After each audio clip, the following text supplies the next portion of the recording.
আসসালামু আলাইকুম সবাইকে। কিতাব সিরাতে খাতামুল আম্বিয়া। আবু জাহেলের বিনাশ। আবু জাহেলের অপকর্ম এবং ইসলামের বিরুদ্ধে তার শত্রুতা ছিল সর্বজন বিদিত। তাই আনসার সাহাবীদের মধ্যে হযরত মুআওয়াজ রাদিয়াল্লাহু তাআলা এবং হযরত মুআজ রাদিয়াল্লাহু তাআলা এই দুই ভাই প্রতিজ্ঞা করেছিলেন যে তারা যখনই আবু জাহেলকে দেখতে পাবে তখনই হয়তো তাকে হত্যা করবেন এবং মোকাবেলা করতে গিয়ে নিজেই শহীদ হয়ে যাবেন। এখন এ যুদ্ধের সময় তারা নিজেদের সে ওয়াদা পূরণ করতে বের হলেন, কিন্তু তাদের কেউই আবু জাহেলকে চিনত না। এজন্য তারা হযরত আব্দুর রহমান ইবনে আউফ রাদিয়াল্লাহু তাআলাকে জিজ্ঞাসা করলেন, আবু জাহেলটা কে? তিনি তাদেরকে ইশারায় দেখিয়ে দিলেন। তিনি দেখানো মাত্রই তারা বাজপাখির মতো আবু জাহেলের ওপর ঝাঁপিয়ে পড়লেন। আবু জাহেল মুহূর্তের মধ্যে রক্তের অতি মাটিতে গড়াগড়ি খেতে লাগলো। আবু জাহেলের পুত্র ইকরিমা পরবর্তী সময়ে তিনি মুসলমান হয়েছিলেন। পেছন দিক থেকে এসে হযরত মুআজ রাদিয়াল্লাহু তাআলা এর বাহুমণ্ডলে তরবারির আঘাত করলেন।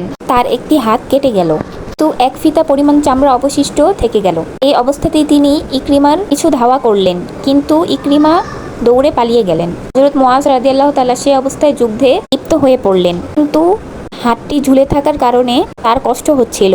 তাই তিনি হাতটিকে পায়ের নিচে রেখে টান দিয়ে সেই ফিতা পরিমাণ চামড়াও ছিঁড়ে গেল এবং তিনি আবারও যুদ্ধে মগ্ন হলেন। সুবহানাল্লাহ।